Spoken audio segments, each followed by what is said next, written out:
અમદાવાદમાં તથ્યકાંડ બાદ વડોદરામાં મોડી રાત્રે થયો હિટ એન્ડ રન. વડોદરામાં રાત્રે નશામાં નબીરાએ બ્રિજની સાઈડમાં બેઠેલાઓને કારથી ઉડાડ્યા.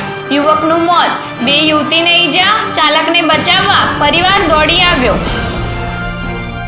એક્સપ્રેસ વે પર બેરોકટોક મુસાફરો ઉઠાવતા સટલિયા સીટીએમ 4 રસ્તાથી એસટી બસ પહેલા ખાનગી બસો, કારોમાં બેસાડી દેવાય છે. તમાશો જોતી ટ્રાફિક પોલીસ સ્ટેશન બહાર આત્મવિલોપનનો પ્રયાસ. સાવલીમાં શોભાયાત્રામાં પીસીઆર ઇન્ચાર્જને ધમકી આપવા મુદ્દે એટ્રોસિટીની ફરિયાદ.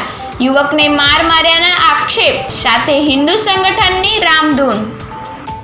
ગૃહમંત્રી અમિત શાહ ઉમેદવારી નોંધાવશે. ગાંધીનગર લોકસભા બેઠકના ભાજપના ઉમેદવાર અમિત શાહ આજે નામાંકન ભરશે. જડ 2 સલાખ સુરક્ષા વ્યવસ્થા ગોઠવી દેવાઈ. અમદાવાદના અસારવા રેલવે યાર્ડની દિવાલ ધરાશાયી થતા 4 દટાયા. 2ના મોત, 2ને હોસ્પિટલ ખસેડાયા.